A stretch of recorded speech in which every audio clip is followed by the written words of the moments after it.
So hello friends, today we are discussing about ethical hacking. So this is also part of cyber security. So this is a legal way of you can say hacking. So disclaimer for this video for learning purpose and not for misuse. So learn and understand what is the different steps of ethical hacking. So first step is reconnaissance. Reconnaissance means अभी समझ लीजिए कि कोई व्यक्ति किसी व्यक्ति के बारे में हमको इन्फॉर्मेशन गैदर करना है, तो हमें सबसे पहले ये पता होना चाहिए कि वो व्यक्ति किस शहर में रहता है, राइट. तो वही रिकनेसेंस है. तो रिकनेसेंस मतलब कि we will collect information about the target system और ऑर्गेनाइजेशन. मतलब हम किसी ऑर्गेनाइजेशन के बारे में डिफरेंट इन्फॉर्मेशन हम गैदर करते हैं, उसका डोमेन गैदर करते हैं, उसके ईमेल्स गैदर करते हैं, gathering employee emails and company details from public sources like LinkedIn, और बहुत सारे इसके टूल्स आते हैं, बहुत सारी वेबसाइट्स आती हैं जिससे उसकी इन्फॉर्मेशन गैदर करते हैं. देन आता है स्कैनिंग एंड इन्यूमरेशन. तो इसमें क्या करते हैं, इसमें हम जब हमको ये पता चल जाता है कि वो व्यक्ति किस शहर में रह रहा है, तो हम उस व्यक्ति के बारे में पता करना चालू करते हैं कि उसकी एजुकेशन क्या है, वो कैसा व्यक्ति है, उसकी कैसे कितना सोशल है, नॉन सोशल है, क्या कैसा है. तो इसी तरह से जब हम किसी ऑर्गेनाइजेशन के बारे में पता चल जाता है, तो फिर हम उसकी स्कैनिंग या इन्यूमरेशन करते हैं कि वो इन्फॉर्मेशन का डोमेन क्या है, सब डोमेन क्या है, और वो डोमेन का जो आईटी सिस्टम है उसमें कौन कौन से पोर्ट्स और सर्विसेज यूज़ हो रही हैं, कौन कौन से यूज़र्स हैं. जो भी हम मेजर इन्फॉर्मेशन गैदर कर सकते हैं वो हम इस स्कैनिंग एंड इन्यूमरेशन में गैदर करते हैं कि ओपन पोर्ट्स कौन से हैं, ओपन सर्विसेज कौन सी है जिनको हम एक्सप्लॉइट कर सकते हैं. तो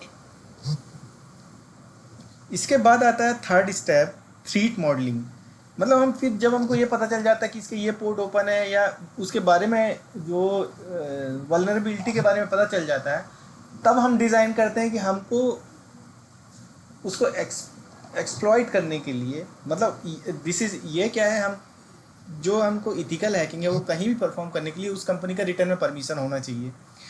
और हम ये टेस्ट करते हैं, मतलब उस कंपनी को बताते हैं कि भाई आपका सिस्टम ऐसे ऐसे वल्नरेबल है. तो थ्रेट मॉडलिंग में क्या होता है, जब हमको उस कंपनी के बारे में पता चल गया, हमने गैदर कर ली कि क्या क्या पोर्ट्स ओपन है, क्या क्या सर्विसेज वल्नरेबल हैं, क्या क्या एप्लीकेशंस वल्नरेबल हैं, तो फिर हम क्या करते हैं, थ्रेट मॉडलिंग करते हैं कि हम कौन सा टूल फर्दर अप्लाई करेंगे या क्या क्या स्टेप्स रहेंगे. इसका एक ब्लूप्रिंट जैसा बनाते हैं, इसको थ्रेट मॉडलिंग कहते हैं. फिर इसके बाद थ्रेट इंटेलिजेंस क्या रहता है, मतलब जो सॉफ्टवेयर या सर्विसेज या पोर्ट्स यूज़ कर रहे हैं उसकी हर एक चीज़ के बारे में ना एक डिफ़ॉल्ट इन्फॉर्मेशन होती है, मतलब डिफ़ॉल्ट पासवर्ड या उसके डिफ़ॉल्ट वल्नरेबिलिटी की लिस्ट होती है. वो सब इन्फॉर्मेशन हम थ्रेट इंटेलिजेंस से गैदर कर लेते हैं.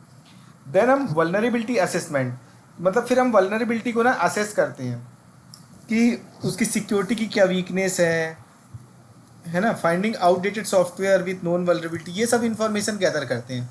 फिर क्या करते हैं, जब हमको ये सब चीज़ें हो जाती हैं और हमारे पास उस कंपनी का रिटर्न में परमिशन है, तो हम उसका ना गेनिंग एक्सेस, मतलब एक्सप्लॉइट करने का उसको कोशिश करते हैं, है ना. तो एक्सप्लॉइट जब हम उस कंपनी का सिस्टम को एक्सेस करने का कोशिश करते हैं, तो हम क्या करते हैं, उस कंपनी के सिस्टम में लॉगिन करने का कोशिश करते हैं, जो ओपन पोर्ट्स हैं उसको एक्सेस करने का कोशिश करते हैं, ठीक है. तो इसको कहते हैं गेनिंग एक्सेस. देन उसका प्रिविलेज एस्केलेशन. जब हमको उस कंपनी के सिस्टम का एक्सेस हो गया, तो हम क्या करते हैं, उस कंपनी के आईटी सिस्टम्स या साइबर सिस्टम में हम क्या करते हैं, हायर एंड के प्रिविलेज एक्सेस करने का कोशिश करते हैं. जब हमको हायर एंड का प्रिविलेज मिल जाता है, तो फिर हम क्या करते हैं, उसको मेंटेन कर देते हैं उस हायर एक्सेस को. जब वो हायर एंड हमको मिल जाता, एक इधर जब डेस्टिनेशन में जब वो सिस्टम एक्सेस हो जाता है, फिर उसको मेंटेन करना होता है कि मतलब और भी कुछ एक्सेस क्या करते हैं, ट्रांसफ़र किए जाते हैं. देन उसके बाद आता है, आपने जो भी काम किया उसकी कवरिंग करनी पड़ती है. मतलब हमने किसी सिस्टम को अगर एक्सप्लॉइट किया with return permission of that company, तो हमको क्या करना पड़ता है, जो भी हमने काम किया उसकी कवरिंग करनी पड़ती है. कवरिंग मतलब जो भी हमने टास्क किया उसके लॉग्स वगैरह बन गए हैं या ट्रैश बन गए हैं, उसको हटाना पड़ता है. देन उसकी रिपोर्टिंग, मतलब जो भी हमने वल्नरेबिलिटी मिली या जो भी हमने एक्सप्लॉयटेशन किया उसकी एक प्रॉपर रिपोर्ट बनाई जाती है और उसको क्लाइंट को सबमिट की जाती है। देन मॉनिटरिंग एंड डिफेंस, तो फिर उसके बाद क्या होता है, मॉनिटरिंग की जाती है, जो भी वल्नरेबिलिटी है उसकी मॉनिटरिंग करना चालू की जाती है और उसके डिफेंस सिस्टम्स एक्टिवेट किए जाते हैं। तो अभी हमने शॉर्ट फॉर्म में इसको पढ़ा, अभी चलिए उसका थोड़ा सा डिटेल में पढ़ते हैं कि रिकनेसेंस के लिए कौन कौन से टूल्स यूज़ किए जाते हैं या इथिकल हैकिंग के लिए कौन कौन से टूल्स यूज़ किए जाते हैं। तो इथिकल हैकिंग में रिकनेसेंस के लिए हम लोग क्या यूज़ करते हैं, माल्टेगो यूज़ करते हैं, the Harvester, Recon NG, whois, Google dorking, Shodan, सेंसिस.io, hunter.io, urlscan.io, grab.io app, intlex.io, fullhunt.io। तो ये पर्टिकुलर टूल्स यूज़ किए जाते हैं इंफॉर्मेशन गैदरिंग के लिए। देन इसके बाद स्कैनिंग एंड इन्यूमरेशन के लिए Nmap, Masscan, Wireshark, Netcat, Snort, Xplico, ये सब टूल्स यूज़ होते हैं। देन थ्रीट मॉडलिंग के लिए Microsoft threat modelling tool, OWASP, Threat Dragon, विज ग्रे, नॉइज.io, मिस्प, द हाइव, तो इस तरह के टूल्स यूज़ किए जाते हैं। देन वल्नरेबिलिटी के लिए नेसस, ओपनवेस, निक्टो, क्वालिस, चेकमार्क्स, वेराकोड, ये सब टूल्स यूज़ किए जाते हैं। देन गेनिंग एक्सेस के लिए meta exploit framework, SQL map, Hydra, Burp Suite, Hashcat, Cain and Abel, Aircrack NG, WiFi Pineapple, ये सब टूल्स यूज़ किए जाते हैं। देन प्रिविलेज एस्केलेशन के लिए LinPEAS, WinPEAS, PowerUp, Mimikatz use किए जाते हैं।